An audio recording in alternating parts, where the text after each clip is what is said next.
Hi, everyone. Thank you for joining us this evening for Perfectly Bound, a discussion of creating bound by mail. I'm moCa's curator of public programs, Lauren Leving, and I'm so excited for this conversation and for you all to learn a little bit more about what we've been collaborating on these past few months. So just a few housekeeping items before we begin.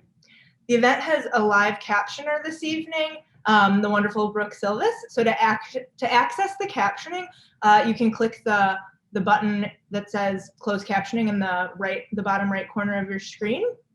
And you'll also have the opportunity to ask questions at the end. You can use the Q&A button also at the bottom of your screen.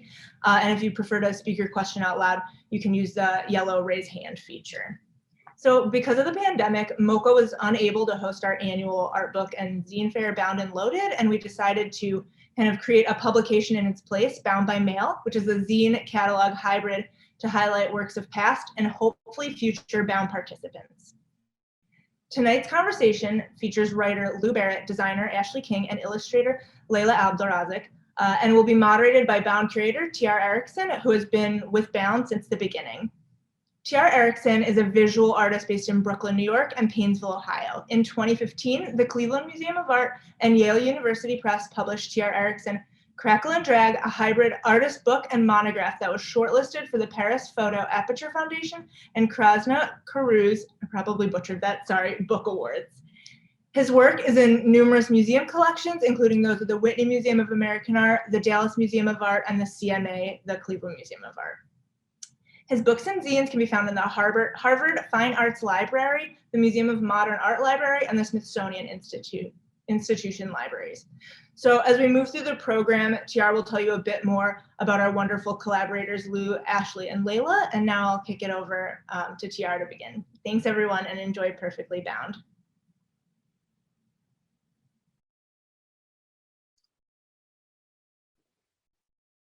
Thank you, Lauren.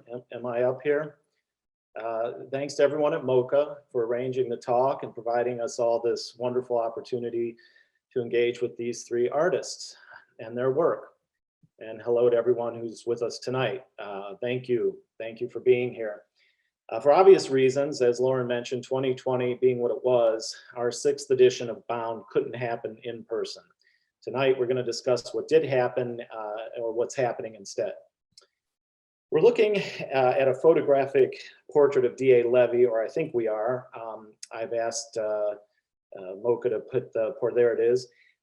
If you don't know who that is, please go to the links in the chat. It's enough to say for now that the passion and energy that D.A. Levy possessed and provoked, his spirit of independence and activism, still surrounds the work of these artists here today and all the past participants of Bound. Bound is an artist book and zine fair. It's an in-person event that happens once a year at moCa Cleveland, usually in late summer. Independent publishers and book artists fill tables with printed matter, zines, books, posters, prints, t-shirts, multiples. They sell that work and they talk about that work. Someone once told me how unusual it was to be able to look at an artist's work while they're standing there in front of you. It's an altogether unique experience. There's a wonderful energy that passes between the individuals who make the books and zines and the people who come out to see them. We wanted to keep that exchange going. Each of the individuals we'll talk with here tonight was able to, in their own way, bring the energy of the in-person Bound event to this more remote, or maybe I should say mobile project, Bound by Mail. I keep using the word energy, and I think it's important. There was a very upbeat and alive feeling and energy these artists maintained during this deeply anxious and fraught period of time. I'm excited and honored to now introduce each of them and have them share with you some of the process and thinking behind what went into their effort. I'm going to introduce each artist and ask that they speak about their individual contributions around 10 minutes or so, more or less, without interruption. And I'll begin with Lou Barrett, then Ashley King, and finally Leila Abdelrazaq. I'll begin with you, Lou. Hi, Lou. I'm going to introduce you, even though I know you. Lou Barrett is a non-binary femme writer, teacher, tutor, publisher, storyteller, and entrepreneur. Lou's publishing company, Purple Palm Press, publishes writing in all genres by LGBTQ+ people. Purple Palm Press's focus is books on dating and relationships by and for queer people, filling the gap in the mass market, which doesn't currently account for the uniqueness of queer experiences, needs, and challenges. Lou, your writing is thoughtful, intimate, compellingly descriptive, and entertaining. It's been a joy to read through each of your drafts as we work together. Can you help get us started here by talking about what this catalog is exactly? What is Bound by Mail? And then if you would, please speak more about your approach to writing for it. I understand you might be reading as well tonight, which would be great. Yeah, I sure can do that. I want to start by saying, TR, that you have fulfilled a dream of mine. I have wanted to be in the place where I get that kind of introduction. Thank you. I always imagine. I appreciate that, Lou. I always imagine that in college, I was an English major, and whenever a visiting poet would come in, they would get this like very long-winded introduction before they would go to the podium and start reading their poetry. And I was like, one day that'll be me. But yes, hello, I'm Lou Barrett. Thank you, TR, for the kind words. So Bound, I'm sure a lot of you watching tonight have gone to the Zine Fair, the Bound Art Book and Zine Fair that happens at moCa once a year. I had participated in myself in the past. It was the second Zine Fair I ever sold Purple Palm Press books to. I had started my publishing company, Purple Palm Press, a month before being there. And it was funny, my dad just sent a picture of me like at a table at Bound, and I was like really excited. But I received an email about this project. I'm a writer and a publisher, and I had decided to take the full leap to working for myself full time last May. And a lot of times I was questioning, like, was that a terrible decision? Who knows? And it was a couple months after that I got the email about this project, and it was so cool to receive the email and to be asked to be a writer for a project like this, this is the first project of this kind that I've ever done as a writer. So what Bound by Mail is a catalog of all of the zine makers, which TR and Lauren said, that have been in moCa at Bound previously. And so they said that this would be a collaborative process between me, the writer, and a designer and an illustrator. And I feel like I had never had what felt like a true collaboration before. Like we were all doing, usually if I was ever working on a project or leading a project, everyone is all doing their separate piece, but nobody really like interacts with each other while they're doing that or while they're in that process, which I think made this project so unique because we really were all bringing each other in to our different pieces of the project. But so I was asked to be a writer, and for something like this, like for a catalog, it was very interesting to think about what to write about. And for writing, a lot of what I was doing was kind of like helping to create some kind of narrative for the catalog. And I decided to kind of do my best to make it feel like I was bringing in the audience like through a zine fair. And I did that by sharing some of my like own experiences and the way I experience zines and zine fairs when I'm walking around, while also trying to find ways to connect to other people who are not me and like what are some of the common experiences that we may all have. So throughout the piece, there are 5 pieces of writing that I did total. There's an introduction and then 3 short essays and a conclusion. And I honestly, I'm very proud of what I wrote. I don't know that I would have written something as good without this project being what it was. I have joked with friends that I feel like for me, this project there was like corrective healing, that being because everyone was so respectful and saw everyone that they brought on as true like talents, and not just someone with talent, but also someone with ideas that they were bringing to the table. So I felt so believed in, and that really helped me come up with some of what I think is some of like the best work I've done. And it was definitely made this project like all the better. So I also, as has been mentioned, I have a publishing company called the Maamoul Press. And early on in the kind of like when we were kind of in the idea stages for the catalog, we were talking about how it would function. And I brought up the idea of like mail-in, maybe it wasn't me, I'm pretty sure with me, mail-in order catalogs. Like I thought of highlights or whatever, but just something that you can like actually like tear out a card and mail in. And then we talked about how that could work structurally, because who was going to fulfill those orders. And then I volunteered for Maamoul Press to do that. So Maamoul Press is acting as a distributor for the project. We all felt that this would be a way for there to be more sales potentially, because people aren't opening the book and don't have to then reach out to all these people individually. There's like less of a barrier by being able to just order through the book. And so I'll be fulfilling orders through Maamoul Press in that way, which was also really exciting. And yeah, so now I will share a piece of the writing I did. So this is one of the short essays. It has my favorite ending of any of the essays, so I wanted to read this one. Zines often deconstruct the impressions many of us face daily. They're a place to seek solace and find home in pages that feel safe, non-threatening, and welcoming. It's through zines that I've seen bodies just being bodies. What is often sexualized and demeaned lays bare, untouched and untouched up. Artists use the medium to express internal battles that are often common to those attending fairs.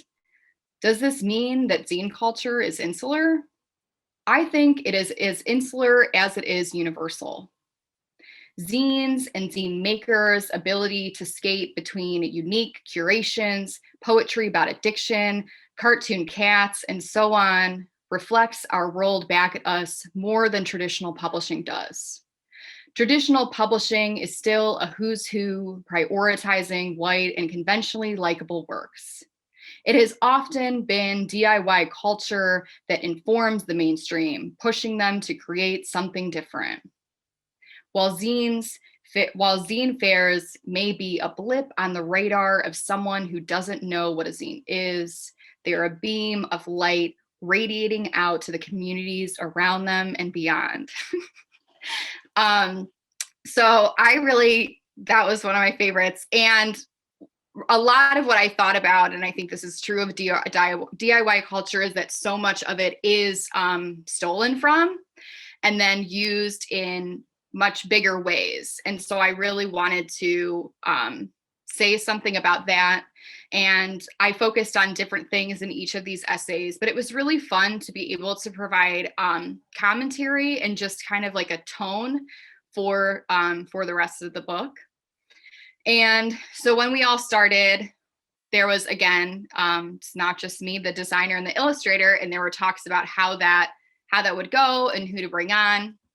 And Lauren had emailed me Ashley King's website, and among some others, and I looked at Ashley's website and was immediately like, that's the one, because Ashley's style is a style that really resonates with me. I'm really into it. I was like immediately like, okay, this person is incredible. It just felt so perfect for this project. And yeah, so so again, thank you to everybody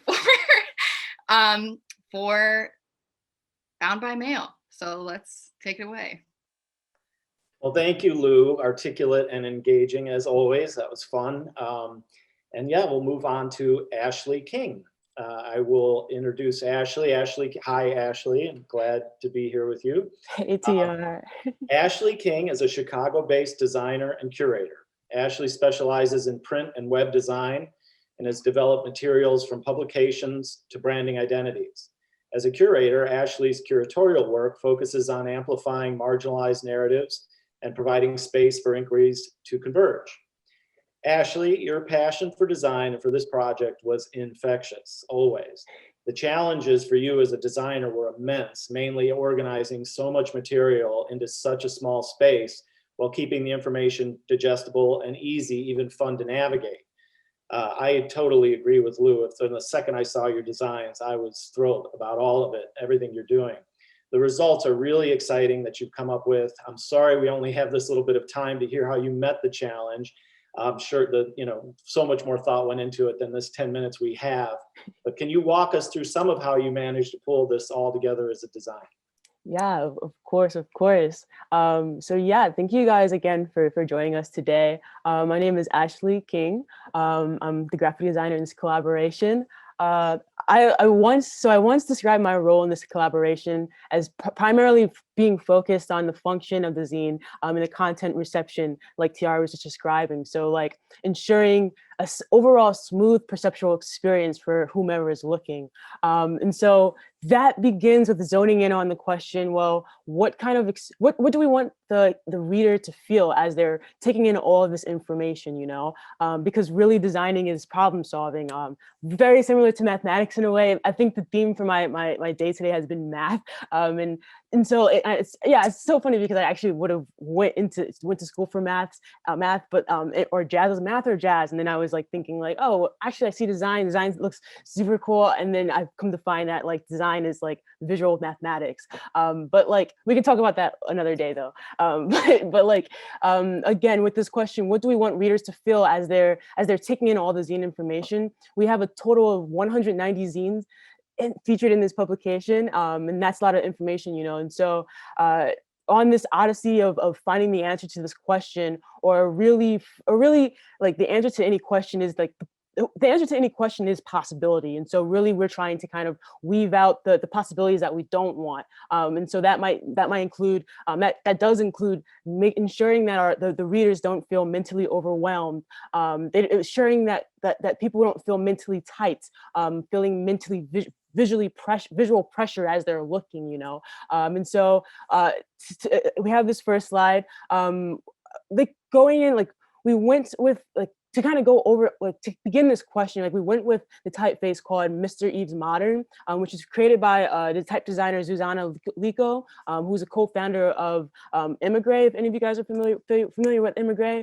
But this typeface was created with the specific function of catering to a visual airiness, visual lightness. The anatomy of each letter form and the letter spacing allows us to take mental breaths as we're in the process of looking. And so here we do this kind of this metaphysical exchange of possibilities to ensure that like we are not catering to a visual pressure. But again, going to this question, what do we want readers to feel as they're going, like, swifting throughout the zine, taking in this information? This question is now partially resolved because like we still have all this content and all these images that we have to incorporate, you can go to the next slide too, please. And so thank you so much. And so as like, in a way, it's like when it comes to now diving deeper into this question and incorporating all this content, it's kind of like brewing, like it's like cooking, it's like making soup, it's like we have the vegetable broth, we don't have like the actual food, we don't have to have the actual vegetables in it, and so like now when considering the content, considering that our thesis, which is essentially the typeface that we've laid down, how again, it's like meditating on, well, how can we resolve this through weaving out what we don't want? And now in this case, when it comes to considering the content of 190 zines and 49 awesome artists and presses that we're featuring, we don't want anyone to miss anything, or we don't want anyone to get bored as they're going throughout, And so with sharing this first spread, for example, this is, I want to share, we want to share with you how we came to resolve this, this mass amount of information. And so, for example, we pull out the artists and press visually, so they can't be missed, but also considering the sharing of details in a way that it gives the reader a choice in, like, on what to zone in. Like, if you want to zone in on the price, if you want to zone in on the credits when you're ready, and so it's, again, balancing this this visual, this perceptual experience. And so if you can actually go to the next slide now too. And so in our cases, in our case, like, we're offsetting the price and we're befriending space. And if you see in this slide too, we're also we're specifically juxtaposing the title to the image. So there's this, like, non-dual there's this non-duality in the sense of observing two different forms of information, image and text, because you have folks who are image leading when they're moving and navigating throughout this world, and you have folks who are text leading when they're navigating throughout this world. So all together, kind of forging this visual unity. And you can go to the next slide now. Thank you so much too. So yeah, and also we're on this visual as we're on this visual exploration, like, we've identified that, like, there, like, you're unveiling each page turn, you're unveiling more zines, you're unveiling more information. And so we as humans like familiarity, like, how can we kind of bring this sense of familiarity to the viewer? And so this kind of ties into, like, incorporating asides on the side of each spread, and this addresses the question of, like, well, how do we, like, going back to the question of how do we want viewers to feel? We want to remind them that moCa is with them. And so we have these asides on each spread saying, like, hey, as you're on this, like, this new journey of exploring all of these 190 zines, like, we're here with you. And if you're lost, this is where you are, and it's, like, little motifs like that really do that allow us to kind of resolve this question again of, like, how do we want this perceptual feeling? And so that was a lot.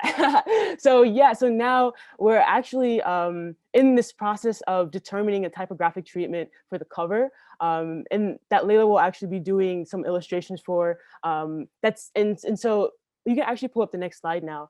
Okay,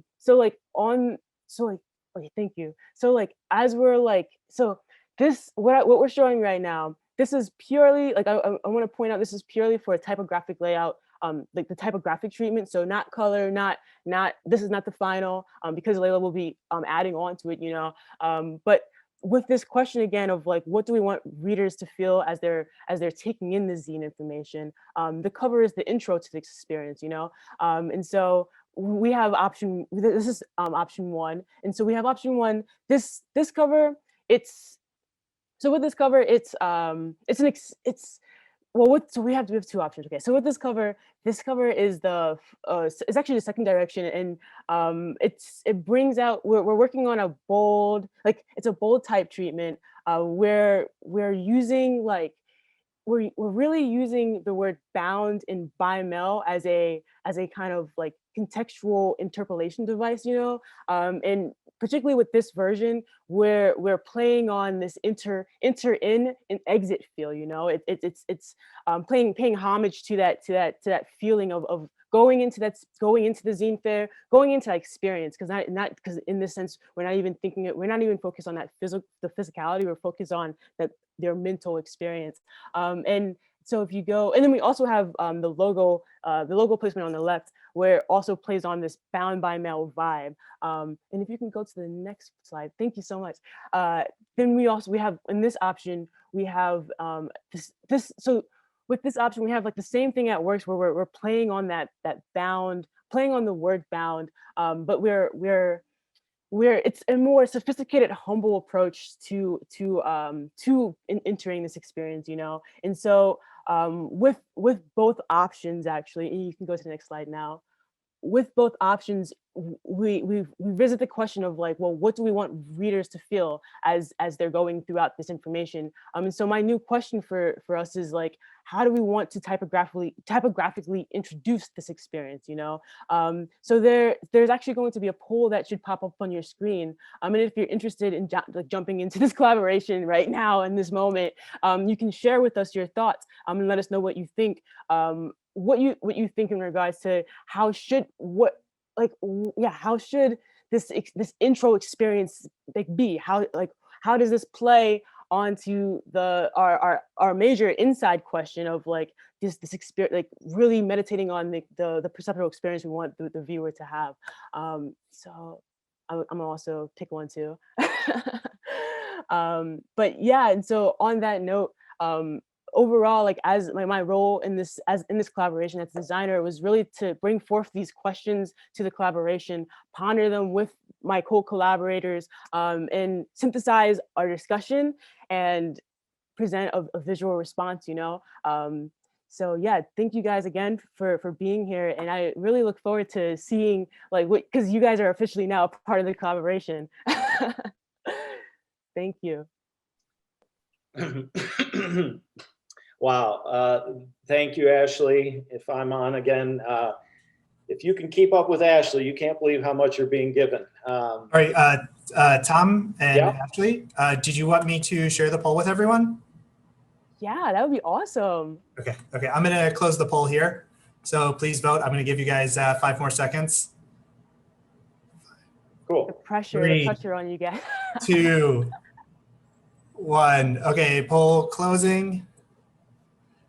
And Okay, there you go. Jeez. So funny. Oh man. Ashley, that's exactly what I thought. I liked them both. I'm totally confused. We'll have to talk about it later. Yes. But they're both beautiful, Ashley. So cool. Yes. I will Thank put you. a coin too, Adam. So great. Well, I think we're going to move to last but not least, Leila Abdelrazaq.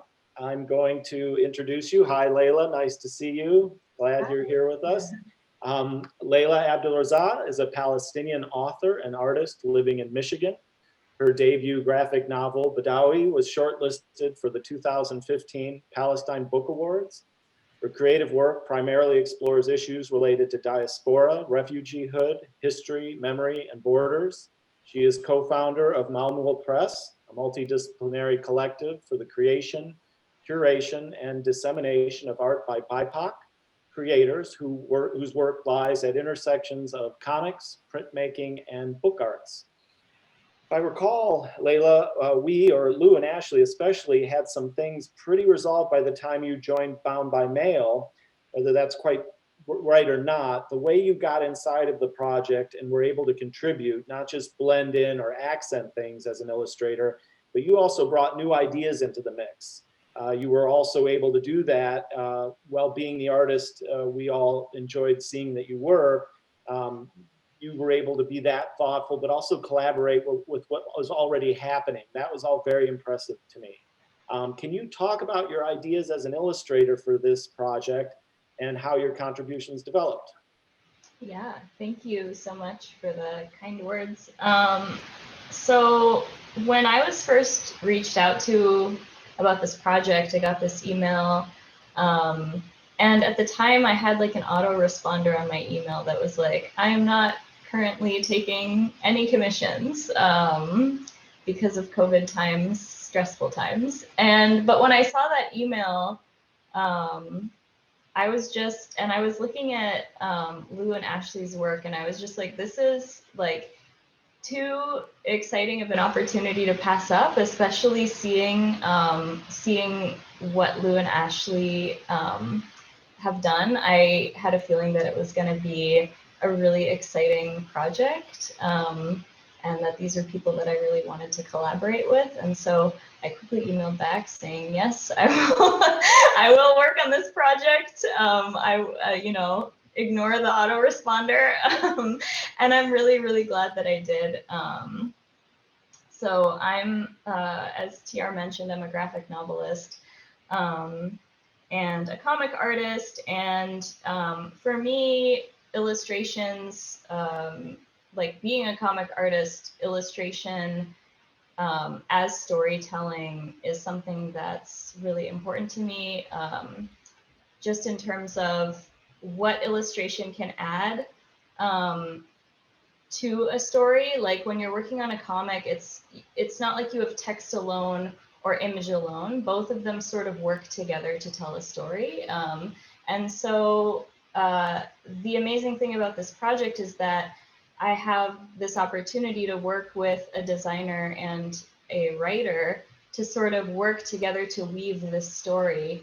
That illustration, again, is like weaving into the design and weaving into the into the writing to work together to craft like a cohesive narrative. And so when I was thinking about the project, you know, what kind of story are we telling? If we're telling a story that is relying on all these different components, the illustration and the writing and the design, what is the story that we're telling? And the story of a zine fair is sort of an individual experience or an individual story for every person who moves through that space.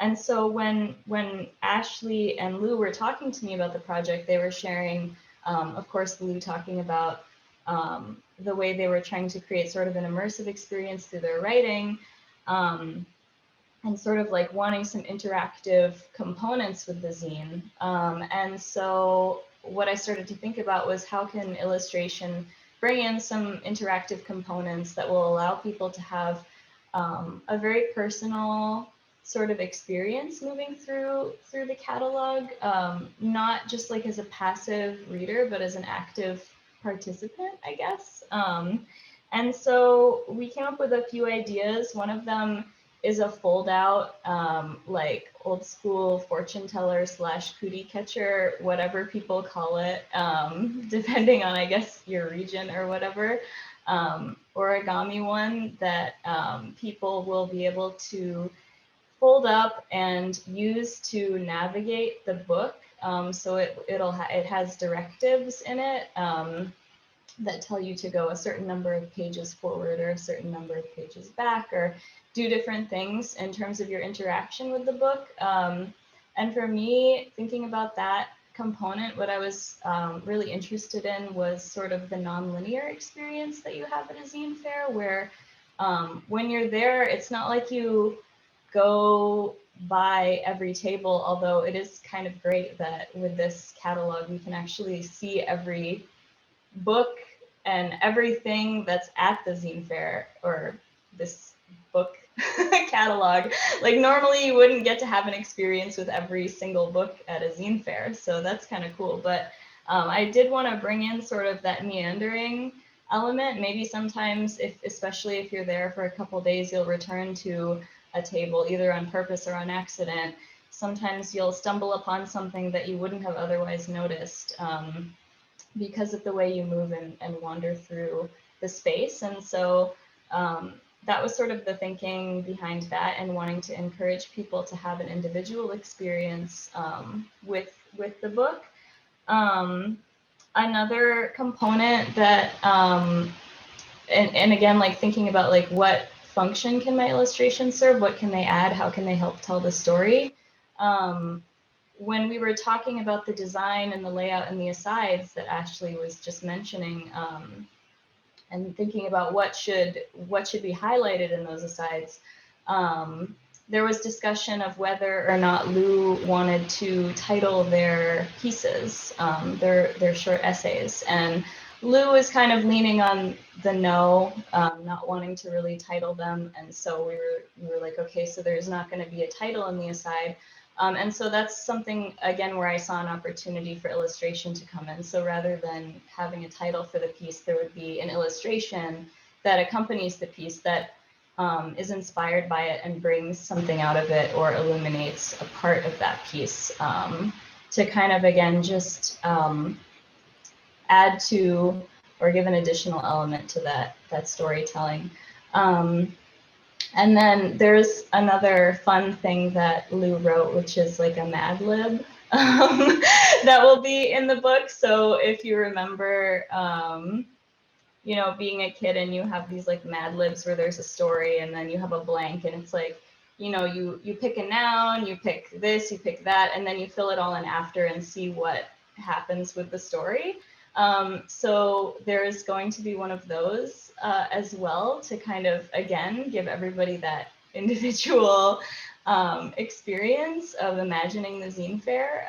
And there's going to be an illustration to accompany that as well, sort of like corresponding to things in the Mad Lib and kind of bringing that to life. So these are just some examples of the ways that we've sort of like worked together to collaboratively weave a story, but also try to give space for individual experience. And one of the things that's most exciting to me about this project, you know, I run my own small press, and we're participating in a lot of online book fairs, which are really great and super important at this time. But there's also an aspect, I think for me at least, of like virtual space fatigue. And so I'm just really excited that that this is a project that does not demand screen time from the viewer in order to like interact with and kind of yeah, just like share that experience and also have that individual experience. So yeah, that's sort of the thought process behind what I'm working on right now, and I'm excited to share eventually. That's amazing, Leila. I really resonated. What did you call it? The virtual fatigue. I certainly know what you're talking about. I'm sure we all do. But thank you. You definitely brought a lot of the surprises that book and zine fairs are riddled with to the project. And it was great to hear you explain that more. Yeah, that sort of unexpected, sort of joyful experience, the meandering element, just the motion of the event, your illustrations are encapsulating. So thank you so much. And all three of you, I mean, it's absolutely been amazing for me to work with all three of you and learn from you. And I mean, the only thought I had was that could this be kind of like the event? And I just can't believe how successful it's really been, just like that. But far more than I could have imagined. So I just cannot wait till this real object gets into the real hands that we intended to. So these are the artists that built this, and I hope you've enjoyed the introduction. I thought from here we could be a little more free form and open things up a little bit. I think everyone wanted to talk a little bit more just about the collaboration, because it's really been quite incredible. I mean, we've done this for months and through this entire pandemic. And I mean, I have some memories of being in some odd places, including my parked car in New York City, just moving through the meeting. And I think everybody has kind of weird moments like that right now. And we just kept this sort of positive vibe going the whole time. And despite everything, and I know we've all had various challenges, and it's been really kind of incredible. So I think we could talk a little bit about collaborating, just whoever wants to jump in. And I'm looking at my notes, and I think the other question that came up is, why do this now? So we've alluded to collaborating, and we've alluded to why we're doing this now, but let's maybe just kind of open that up for everybody. Lou, do you want to weigh in? Sure. Okay. Well, first I want to say, Leila, thank you for mentioning the Mad Lib. I completely forgot about that. I appreciate that. That was a lot of fun to write. It was also fun to fill it in myself and say, this is what it could look like. But yeah, I mean, I like said it when I was talking before, but this has truly been like one of the best work experiences I've ever had. And I feel like everyone was just so like mindful and accepting of like, okay, this is how your process works. We're going to take how your process works. And that's great. You know, instead of being like, we need you to do things at this time in this way on this day, da da da da. Like there was just no pressure. And I feel like the absence of pressure helps things flow much more easily and freely, and helped, I mean, better work happen. And for me, this has been like a really great experience to have in my building, Purple Palm Press, to see the ways that I want to have collaborations within Purple Palm Press and what I can model from this experience. You know, if I jump in just a moment, the other thing I wanted to mention is from the beginning, I always wanted Bound not only what was being made, what was being shown, and what was being consumed by visitors, but just getting artists in the room together, things happen. And it's so cool that that's exactly what happened again, because that's always been an intention behind the event. So bringing the three of you together, I can tell the value of it both individually and amidst you. So super cool. But thank you for that.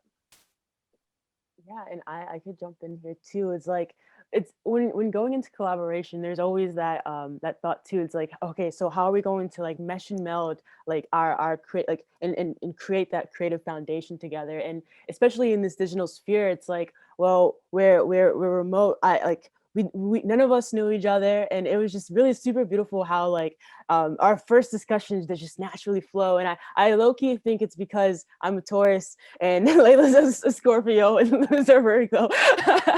Right, we're like for astrology, we're just supposed to be, or just collaborators, you know. But no, for real, like it really has been beautiful. And one thing too, to touch base on like why, like the why about doing this too is like thinking when going in this project, thinking about this remoteness, this zine caters to like the exchange of sharing thoughts, you know, and I like spending so much time with this content. It really has been a pleasure when it comes to all of us to just like to create this tool for exchanging in a time of remoteness, you know. And so yeah, I just wanted to add that.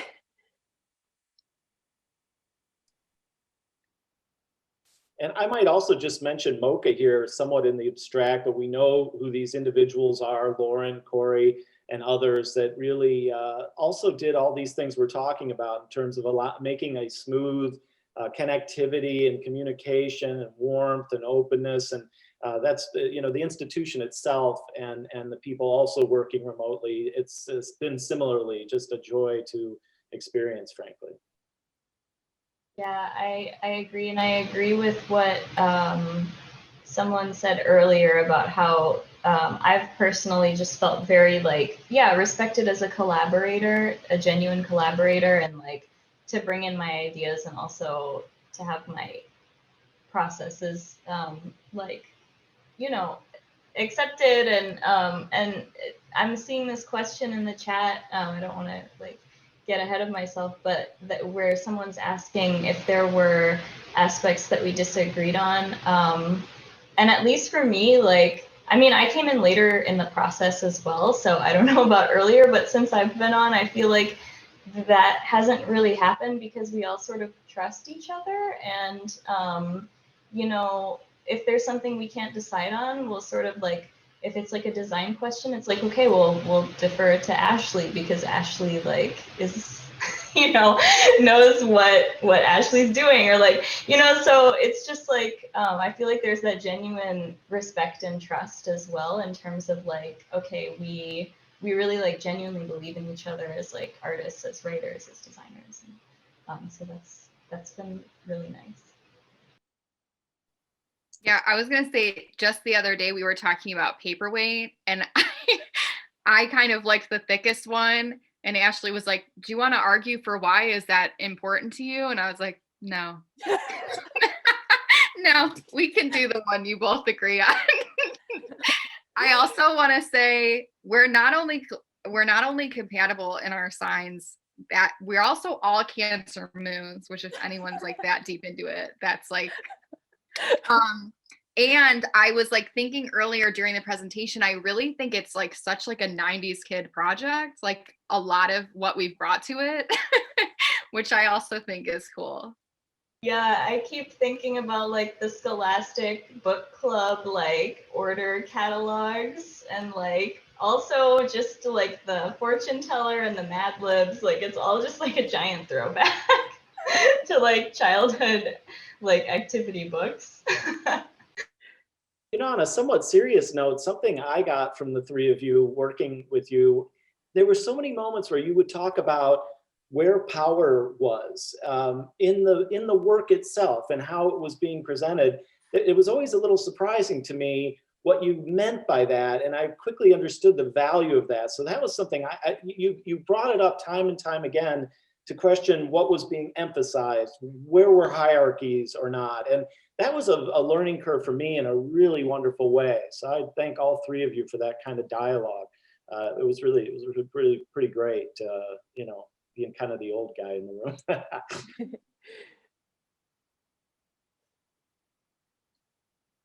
Ashley, I feel like you could really speak to that.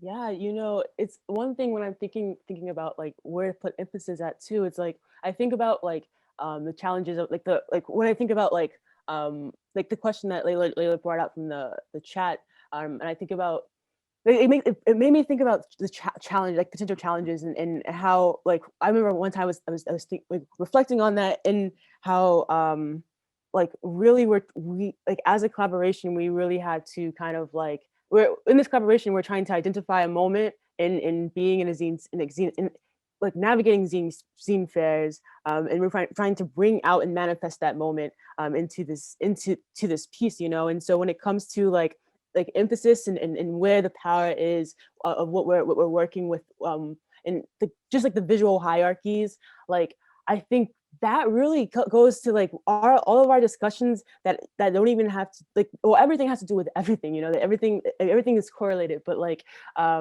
it like from our discussions as like our remote discussions when it was just the three of us, that really comes out. I feel like that those emphasis come out of those conversations because we were able to kind of identify together like what like, and it's like not through words though, it's through feeling of what it is that we're trying to have like the audience feel too. And so that shared sense, you know, I think really caters to knowing to what we are trying to emphasize, and in this sense of in looking at what we want to bring out and what we've been creating. So if I answered it.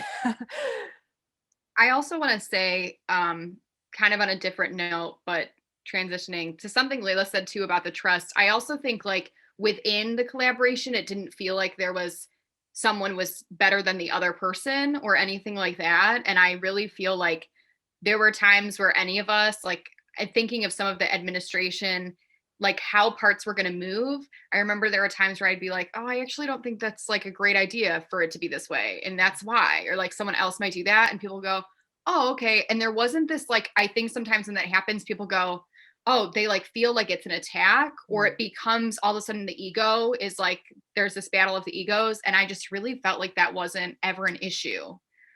It was magic. 100%. Because yeah, Leila, when you said trust too, I was like, yeah, like because it's like this in this digital sphere. It's really like wild how we have this grounding sense of trust with each other. I mean, because we all have faith in each other's practice, and we all understand that, like again, like Lou mentioned, like everyone has something to share, and even those that are not in this room right now, where we're talking about Lauren, we're talking about Corey, we're talking about Tia, like everyone, you know. And so yeah, there is just this amount of respect for whatever, like anything that someone shares, it's meaningful for whatever we're producing together, which is this piece. So yeah. Well, it's interesting, the intimacy the three of you described collaboratively between yourselves, and I know there was just gobs of time on the part of the three of you getting together with it all. A lot of what you're saying resonates with book and zine fairs in general. There is often this sense of a lack of hierarchy or an openness, a curiosity that trumps territorial thinking, and et cetera. So it's wonderful to hear these in intimate terms, something that I know translates to these larger events. It's pretty, in fact, I've always been amazed at some of the events, you know, no matter how many people or how densely populated the room is at a moment, that intimacy and somewhat sanctity never leaves the feel of the event, which is always what draws me to them. Fantastic. I'm kind of nerdy about time. Like to me, this goes till 7 o'clock and then it's just, that's it. But I don't need to be that way. We certainly can discuss other points, or should we move to a Q&A? I don't know if I'm seeing questions yet. Maybe I'll at least invite some questions. If anyone has them, please put them in the chat and we'll happily entertain some of those questions. Maybe while we're waiting for that, I would ask one last thing. For the three of you, a question to all of you, were there any, like, just that come to mind, pleasant surprises that maybe in the process of doing this, something happened where you didn't expect it or were pretty gratified by?